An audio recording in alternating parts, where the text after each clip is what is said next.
తెలుగు రాష్ట్రాల్లో 10th class, intermediate పరీక్షలు ముగిశాయి. ఆంధ్రప్రదేశ్‌లో ఇంటర్మీడియేట్ ఫలితాలు కూడా ఈరోజు వచ్చాయి. కొంతమంది హ్యాపీగా ఉన్నారు. కొంతమంది నిరాశ పడుతున్నారు. అసలు మార్కులేనా జీవితం?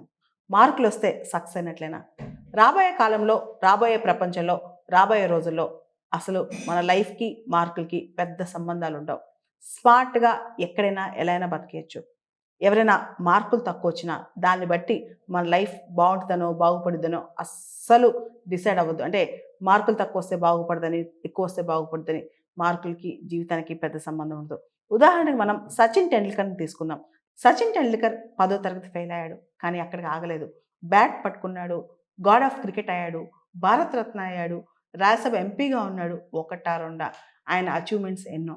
అంతెందుకు మనం చూస్తే 'స్టీఫెన్ హాకింగ్' కంప్లీట్‌గా వీల్ చైర్‌లో ఉన్నారు. ఆయనకి చాలా ప్రమాదకరమైన వ్యాధి సోకింది. కాళ్ళు చచ్చు పడిపోయాయి, చేతులు చచ్చు పడిపోయాయి. చక్రాల కుర్చీలోనే కూర్చున్నాడు. వేళ్ళ సాయంతో ప్రపంచాన్ని చదివాడు.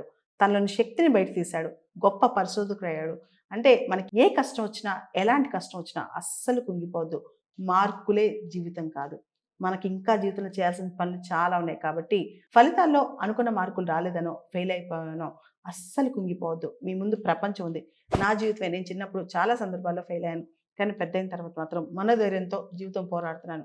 అందరి విద్యార్థులకు ఒక మాట చెప్తున్నాను. మీకెలాంటి మార్కులొచ్చినా మనోధైర్యం కోల్పోకండి. ప్రపంచం మీ ముందుంది. ప్రపంచాన్ని గెలిసే శక్తి మన దగ్గరుంది. దాని గురించి ఆలోచించండి. ఈరోజు వరకు జరిగింది ఆలోచించొద్దు. ప్రపంచాన్ని ఎలా జయిద్దాం? కొత్తగా ఎలా ఆలోచిద్దాం? అందరికన్నా డిఫరెంట్‌గా ఎలా పని చేద్దాం? అస్సలు దాని మీద దృష్టి పెట్టండి.